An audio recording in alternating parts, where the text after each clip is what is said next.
Metro extension, outer ring road, regional ring రోడ్తో హైదరాబాద్ సిటీలో చాలా ఏరియాలు కోర్ సిటీకి ధీటుగా డెవలప్ అయ్యాయి. ఇప్పుడు రింగ్ రైల్ నిర్మాణంతో ఈ ఏరియాలు మరింత ట్రెండ్గా మారిపోతున్నాయి. ఈ ట్రెండ్ను గిరిధారి ముందుగానే క్యాచ్ చేసేసింది.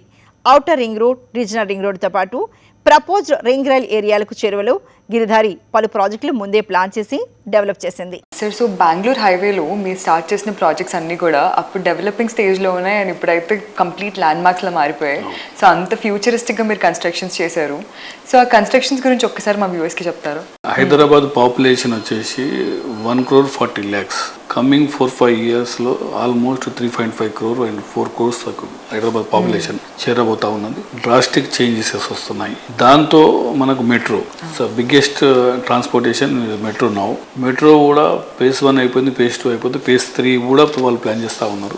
Metro and triple outer ring రోడ్తో పాటు త్రిబుల్ కూడా ఇప్పుడు మనకు ఇన్ఫ్రాస్ట్రక్చర్ డెవలప్ అయిపోతే విత్ ఇన్ 15 to 20 ఇయర్స్లో Hyderabad and Kurnool and Bengaluru 3 cities కూడా మొత్తం ఇండస్ట్రియల్ కారిడార్ అయిపోతుంది డెఫినెట్గా. మా గిరిధారి కన్స్ట్రక్షన్ ప్రతి ఏరియా మేము చూస్ చేసుకొని ఏ ఏరియా అయితే డెవలప్ చేస్తామో అన్ని ఆల్మోస్ట్ ఇప్పుడు హౌసెస్ అయిపోయినాయి అన్ని వెంచర్లలో కూడా. ఫస్ట్ ఆలోచన చేసి మేము స్టెప్ తీసుకుంటాం కాబట్టి నేను చెప్పేది వ్యూవర్స్కి ఏం చెప్తున్నామంటే 100% డెఫినెట్గా ల్యాండ్ మీద ఇన్వెస్ట్ చేసుకోవాలని చెప్పేసి. బెస్ట్ ఇన్వెస్ట్మెంట్ ల్యాండ్ ఇన్వెస్ట్మెంట్ అవుతుంది కాబట్టి ల్యాండ్ మీదనే ఇన్వెస్ట్ చేసుకోవాలని ప్రతి ఒక్కరికి నా సూచనగా నేను చెప్తాను.